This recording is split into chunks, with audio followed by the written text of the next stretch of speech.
Thanks.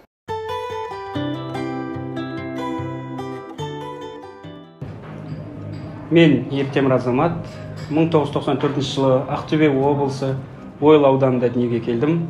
2001 жылдан бастап Ақтөбе қаласына қоныс аударғалы бері 24 мектеп гимназиясы, одан кейін 50 орта мектепті аяқтадым. 2012 жылдан бастап Жұбанов атындағы университетке оқуға түстім. 2016 жылы тарих пәні мұғалімі мамандығын тәмамдадым. Сол жылдан бастап номері 60 жалпы білім беретін орта мектепке тарих пәні мұғалімі ретінде жұмысқа орналастым. Сол жылдан бастап қазіргі таңда 5 жыл уақыт өткен. Ұстаздық еткен осы уақыт аралығында қаншама қиын-қыстау кезеңдерді бастан кештім.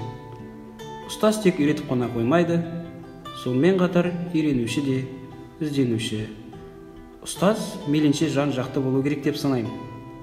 Өйткені алдыңда отырған әрбір бала үшін сен жауаптысың. Ал шәкірт үшін ұстаздан асқан ақылды, білімді адам болмайды. Заман талабына қарай қазіргі кезеңде ұстаздарға үлкен міндет артылған. Жан-жақты дамыған тұлғаны қалыптастыру үшін ұстазға біліммен қоса сабырлы мінез қажет. Не ексең, соны аларсың дейді халық даналығы. Олай болса, біздің еңбегіміздің айнасы алдымызда отырған оқушыларымыздың білімділігі мен тәрбиелілігі. Сөзімнің соңында ұстаздық ол жүректің қалауы, жастық жігер жалындаған алауы.